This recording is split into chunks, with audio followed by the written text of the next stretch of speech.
Good morning दोस्तों, कैसे हैं आप सभी। उम्मीद करूंगा आप सभी ठीक होंगे। तो साथियों, आपके लिए मैं सेकंड पार्ट है वो गणित का लेके आ चुका हूं यहाँ पे, जो कि कक्षा 8 के लिए है। 2021-22 आपका वार्षिक परीक्षा बोर्ड एग्ज़ाम 2022 के लिए है। तो चलिए अपन यहाँ पे ज़्यादा बात नहीं करते हुए पेपर स्टार्ट कर लेते हैं और आपको पूरा पेपर मैं आपको बता देता हूँ कैसा पेपर आपका आ रहा है और कौन से प्रश्न आपको तैयार करने हैं। और साथियों, जैसा कि मैं आपको लगातार बता रहा हूँ कि जो भी पेपर मैं बता रहा हूँ अभी आपको 4-5 पेपर होंगे आपके प्रत्येक सब्जेक्ट के, और 100% उन्हीं में से पेपर आएगा। आप अच्छे से तैयारी कर लीजिए, बार बार मैं यही कहूँगा। चलिए अपन यहाँ पे स्टार्ट कर लेते हैं। सबसे पहला प्रश्न देखेंगे आप। परिमेय संख्या आपको दी गई है -2/7 का योज्य प्रतिलोम क्या है। तो साथियों, जब आप रियल में पेपर देंगे ना कक्षा 8 वाले, जब आपके बोर्ड एग्जाम का गणित का पेपर होगा, पहले दिन 16 अप्रैल को है, जब आपको पहला ही प्रश्न ये दिखेगा कि इसका आपको योज्य प्रतिलोम लिखो, तो आपको बहुत अच्छी खुशी होगी, देख लेना। ठीक है, आपको पहला ही प्रश्न, यानी कि आपने जो प्रश्न पढ़ा है और वही प्रश्न आपको वहाँ पे दिख गया, तो आप सोच सकते हो कितनी खुशी होती है। आपका कॉन्फिडेंस लेवल एकदम बढ़ जाएगा और आप जो भी क्वेश्चन आपको थोड़ा कम आता है वो भी आप कर दोगे।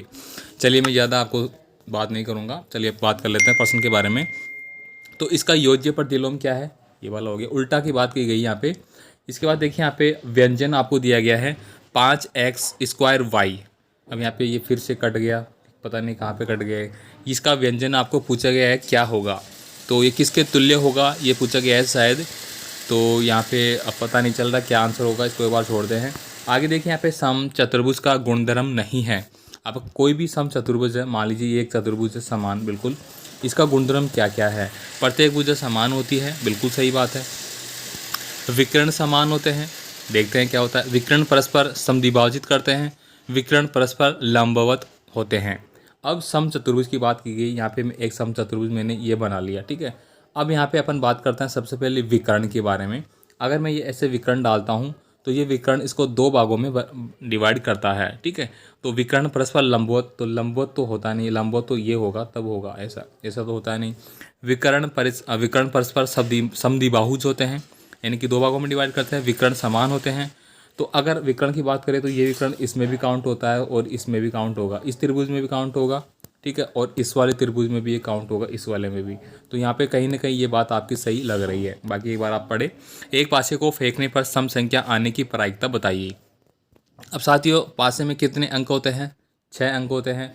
अब सम कब आ सकता है, 2 पे आ सकता है, 4 पे आ सकता है और 6 पे आ सकता है। 3 कंडीशन बन गई, ठीक है। तो आपने लिखा 3/6। अब 3 एकम 3 और 3 दूनी 6, 1/2 आपका आंसर आ जाएगा, पहले ही ऑप्शन में है। इस तरह से करना है आपको, ऐसे नहीं कर देना कि पासे में 6 अंक होते हैं, 6/1 हो गया। सर ने बताया था कि ये वाला जो आपने देखा होगा ना, छायांकित भाग वाला, ये वाला बताया था सर ने, कितने हैं, 6 है, 6 नीचे कर दिया, ये 1 ऊपर आ गया। ऐसे नहीं होगा, ठीक है। आप समझे प्रश्न को अच्छे से। रेखीय समीकरण की आवश्यक शर्त क्या है, आप देख लीजिए ऐसे प्रश्नों को। यहाँ पे देखिए अगला क्वेश्चन आपको दिया गया है, संख्या 64 का वर्गमूल क्या है। तो वर्गमूल, मूल का मत जैसे ही मूल आ जाए तो समझ लेना कि छोटी संख्या पूछी गई है, समझ लेना। 64 दिया गया है तो 64 से बड़ी नहीं होगा उत्तर, इस बात को आप दिमाग में बैठा लेना मेरे दोस्तों। अगर मूल पूछ लिया है तो वो जो संख्या आपको दे रखी है उससे क्या होगा, छोटी संख्या होगी। अब चलिए इसका घन मूल पूछा है, ठीक है, घन मूल। अब 4 × 4 × 4 करो इसको, 4 चौक 16 × 4 64, 64 बन गया, तो 4 आंसर आ गया। ऐसे बनाना है आपको। घन का मतलब क्या होता है कि 3 बार गुणा होना, समझिए। आगे देखिए यहाँ पे अगला क्वेश्चन आपको दिया गया है। यहाँ पे दिया गया है 2 की पावर 5 और 2 की पावर 2 का अर्थ क्या है। दोस्तों, अगर आधार समान है, मतलब ये भी 2 है, ये भी 2 है, ये आधार हो गया, तो घाते क्या है, जुड़ जाती है। घाते क्या होगी, जुड़ जाएगी। तो आप देखिए किस में जुड़ी हुई है, मतलब 2 की पावर आपको लग रही है 5 और 2, तो किस में लग रहा है, या तो माइनस हो रहा है या आधा हो रहा है, यहाँ पे गुणा हो रहा है, ठीक है। तो ऐसे आप देख सकते हैं। आगे हम देखेंगे चतुरांश कितने होते हैं। अब चतुरांश के बारे में पूछा गया है तो 4 ही होंगे, सीधी सी बात है। एक चतुर्भुज ले लीजिए, 1 2 3 4 चतुरांश होते हैं उसके, मतलब प्रथम द्वितीय, या फिर ये देखिए ना यार, आप ये देखिए, पहला हो गया, दूसरा हो गया, तीसरा हो गया, चौथा हो गया, ठीक है। आगे चलिए। आगे का क्वेश्चन आपको प्रश्न संख्या 9 से 15 तक प्रत्येक संख्या के 2 अंक का आएगा आपका। अभाज्य गुणनखंड विधि द्वारा 512 का घनमूल ज्ञात करें, ठीक है। अभाज्य गुणनखंड आपको यहाँ पे लागू करना पड़ेगा। वैसे तो 512 का आप बनाओगे तो शायद 6 होगा, 6 × 6 × 6 देख लेते हैं। 6 का 36 आ गया, फिर आपको 6 से गुणा करना है, और 6 का 36 आ रहा है, तो ये तो 2 आ रहा है, मतलब ये नहीं होगा, इसके बाद देखेंगे अपन 8×64 और फिर 832, हाँ ये हो सकता है। 832 का 2 हासिल की 3, 8 से की 48 और 3 51, 512, बिल्कुल 8 ही होगा। ठीक है, अब इसको आपको अभाज्य गुणनखंड विधि द्वारा बताना पड़ेगा ऐसे। 512 आपने लिखा, फिर 2 का भाग दिया, फिर क्या आया, फिर 2 का भाग दिया, ऐसे। ठीक है, आगे देखिए आपको -2/3 गुणा 4/5 का मान क्या होगा। बहुत ही ईजी सवाल है साथियों। प्रत्येक क्वेश्चन आपको अच्छे से समझना है, सेम फॉर्मेट रहेगा भाई, बार बार बोल रहा हूँ। कक्षा 8 वालों के लिए तो विशेषकर मैं मेहनत कर रहा हूँ। ठीक है, तो कोई भी विद्यार्थी मैथ में फेल नहीं होना चाहिए। मैं आपको जब तक अभी तक मैंने जितने पेपर बताए ना, एकदम अच्छे से खुल के बताए आपको मैंने। यहाँ पे देखिए इसको अपन हल कर लेते हैं। तो हल कैसे करेंगे, ये इससे गुणा हो जाएगा तो -8 आ गया और 35 आ गया, बस ये गुणा हो गया। या फिर आप इसको काट भी सकते हैं अगर कट रहा है तो, लेकिन कट नहीं रहा है। आगे देखिए, सर्व समीका के उपयोग से 99 स्क्वायर का मान आपको ज्ञात करना है। अब देखिए यहाँ पे 99 स्क्वायर दिया गया है। अब 99 को आप 99 से गुणा करेंगे, एक डिफ़िकल्ट बन जाएगा। तो इसको सरल बनाने की एक तरीका बताता हूँ। आपने लिखा है यहाँ पे 100 - 1 और स्क्वायर। 100 में से 1 गया तो 99 और उसका स्क्वायर, यही बात है ना, ये यहाँ पे लिखा हुआ है। चलिए इसको समझते हैं एक बार।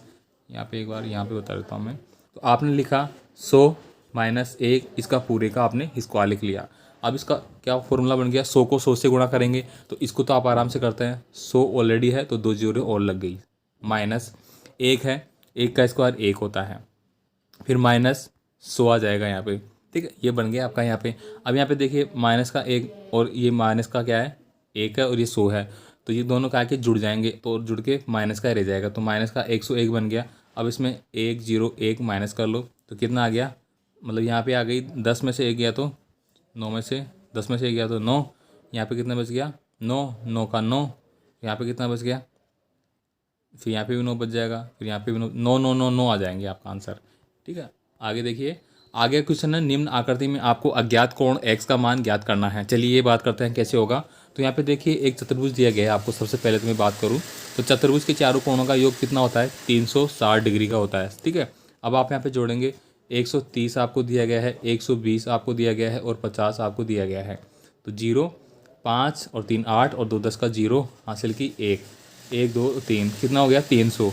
आपको 60 चाहिए तो ये 60 का हो गया। ठीक है, आगे देखिए यहाँ पे अवकाश के दिनों में कक्षा 8 के विद्यार्थियों द्वारा प्रतिदिन पढ़ते समय घंटों में दिए गए आलेख आपको दिया गया है। आलेख देखकर आपको निम्न प्रश्नों के उत्तर आपको देना है। यहाँ पे देखिए क्या दिया गया है, आप देखेंगे यहाँ पे विद्यार्थियों की क्या दी गई है, संख्या दी गई है। इधर प्रतिदिन घंटे दिए गए हैं। अधिकतम विद्यार्थियों ने कितने घंटों तक पढ़ाई की। अब अधिकतम विद्यार्थियों ने कितने पढ़ाई की है, तो यहाँ पे देखिए सबसे ज़्यादा ये जा रहा है आपका। तो ये कितने पे जा रहा है, ये जा रहा है लगभग 28 घंटे, 30 के आसपास जा रहा है और 4 घंटे पढ़ाई की है। इस तरह से आप इनको करना पड़ेगा, ये आप सीख लीजिए। इसके बाद देखिए आगे क्वेश्चन की मैं बात करूँगा। इसके बाद भिन्न को प्रतिशत में आपको बदलना है। 4/5 है, इसको प्रतिशत में बदलने का मतलब है 100 से गुणा कर दो। आप 100 से गुणा कर दिया तो 5 से काटा, 5 दूनी 10। ठीक है, 20 आ गया। अब 20 चौक 80, तो ये कितना आ गया, 80% आ गया। ठीक है, इसके बाद देखिए 2/25 है, गुणा आपको 100 कर देना है। 25 चौक 100 आ गया, 4 दूनी 8, ये 8 आ गया, हो गया ना। इसके बाद चलिए आगे प्रश्न देखते हैं। निम्नलिखित प्रश्नों में लुप्त अंकों जो स्टार है उसका x का मान आपको ज्ञात करना है। चलिए साफ कर लेते हैं। यहाँ पे देखिए आपको प्लस दिया गया है, मतलब संख्या जुड़ रही है। इस बात को ध्यान रखना, कई बार माइनस भी होता है और आपके दिमाग में चल रहा हो कि यार जोड़ना ही है अपने को। तो ठीक है, पेपर को अच्छे से देखना है, एक भी पर्सन को जल्दीबाजी में नहीं करना है।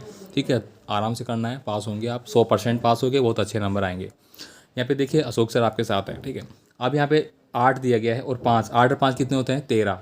अब 13 में क्या जोड़े कि 7 हो जाए, तो 13 और 4 17।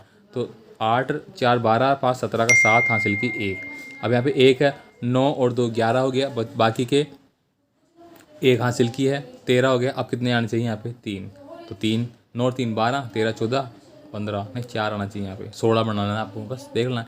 ऐसे इसको करना है आपको। ठीक है, इसको कैसे करेंगे आप, यहाँ पे देखिए 8 आना चाहिए। तो यहाँ पे x का मान क्या रखें कि यहाँ पे 8 गुणा करने पे 8 आना चाहिए। तो 6 लग सकते हैं अपन, 6 8 48 का 8 आ गया, हासिल की 4 लग गई। ठीक है, और 6 का 36, 36 और 4 40 बन गया ना। तो यहाँ पे क्या रखेंगे अपन, x की जगह 6। चलिए आगे देखते हैं। दिए हुए बहुपद को दिए हुए एक पदी के रूप से आपको भाग देना है। ठीक है, भाग देना है तो बिल्कुल आप कर लोगे। इसके बाद देखिए ₹840 अंकित मूल्य वाली एक वस्तु को 714 रुपये में बेची जाती है। बट्टा और बट्टा प्रतिशत कितना है। चलिए बात कर लेते हैं। आपको कितने में दिया गया, अरे यार एक मिनट, आपको 840 रुपये की कोई वस्तु है उसको 714 रुपये में बेची गई। अब यहाँ पे पहले कर लेते हैं अपन 714।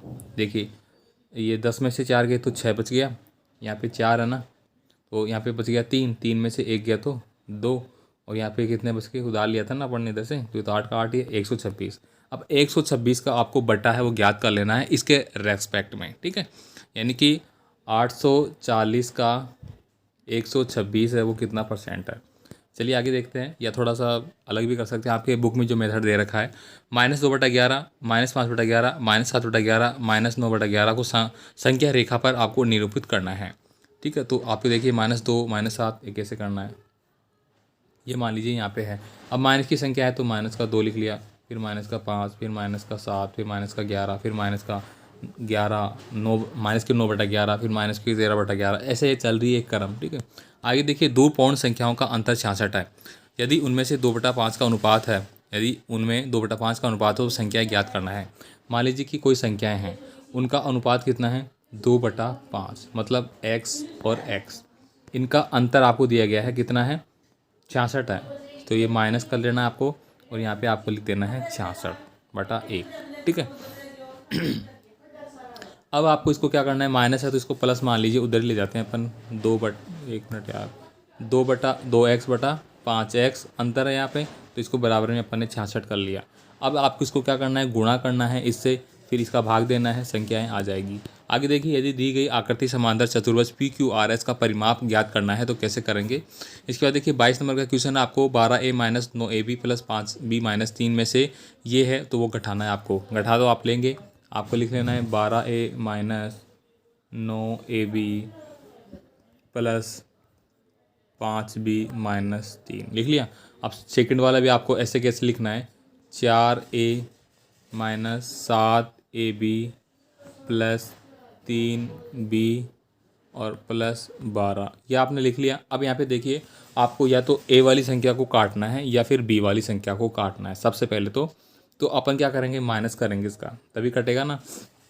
तो आपने माइनस किया तो इस संख्या को काटना है, मान लीजिए ये 3। अब नीचे वाली संख्या को 3 से गुणा कर दो ताकि ये भी 12 बन जाए। तो कर ही देते हैं अपन, 3 चौक 12, 3 7 21, और 3 तिया 9, और 12 तिया 36, ये गुणा कर लिया। अब देखो ये तो कट गया आपका पूरा का पूरा ऐसे कैसे।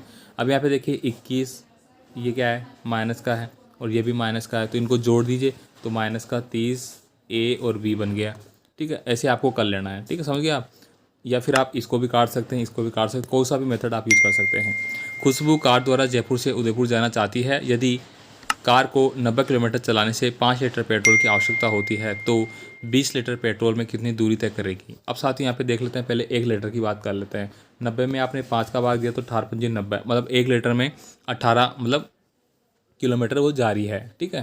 तो यहाँ पे कितना 20 लीटर के कितना जाएगा, ठीक है। तो 18 किलोमीटर जा रही है 1 लीटर में, ठीक है। तो इससे गुणा कर लो, सीधी सी बात है। आगे देखिए एक कुआं खोदने वाले व्यक्ति 2 मीटर प्रति घंटे की दर से कुआं खोदता है तो 30 मीटर गहरा कुआं खोदने में कितना समय लगेगा यदि वह भूमि तल से 6 मीटर ऊंचाई वाली जगह पर कुआं खोदना शुरू कर रहा है।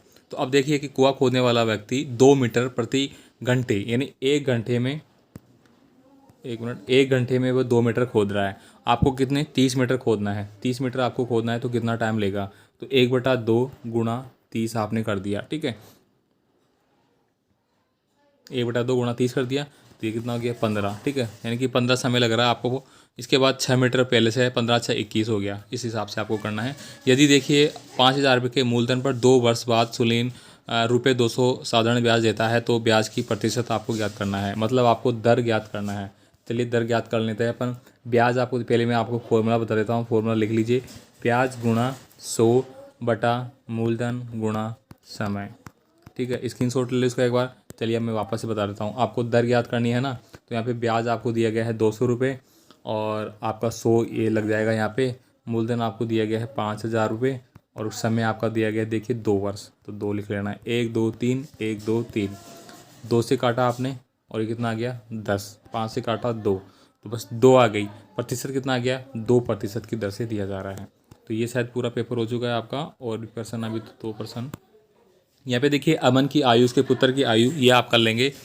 यहाँ पे समांतर चतुर्भुज वाला देखिए, ये देखिए आप एक बार मैं बता देता हूँ। इसके बाद देखिए 26 नंबर का एक और क्वेश्चन आपका, निम्न तालिका आपको दी गई है, साधारण ब्याज के मध्य आरेख आपको बताना है। ठीक है, ये सेकंड पेपर, ये देखिए थर्ड पेपर है। ये थर्ड पेपर में अगले पार्ट में आपको बताऊंगा। ठीक है, तो 5 पेपर आपको बताऊंगा, 500 में से 200%, 500% पेपर मान लीजिए, कुछ भी आप माने, बस आपको विश्वास करना पड़ेगा, एक भी परसेंट बाहर नहीं जाएगा। तो आप पूरा पेपर अच्छे से तैयार कीजिए फटाफट। मैं आपको जल्दी सेकंड पेपर देता हूँ। और आज इसके बाद हम संस्कृत का अभी तक मैंने एक भी पेपर नहीं दिया है, नया वाला जो कि 100% आने वाला है, वो पेपर आपको दूंगा। मैंने हिंदी का दे दिया, विज्ञान का दे दिया और गणित का दे दिया, सामाजिक विज्ञान का भी दे दिया है, संस्कृत का बाकी है, मैं ये भी अपलोड कर दूंगा। ठीक है, धन्यवाद दोस्तों।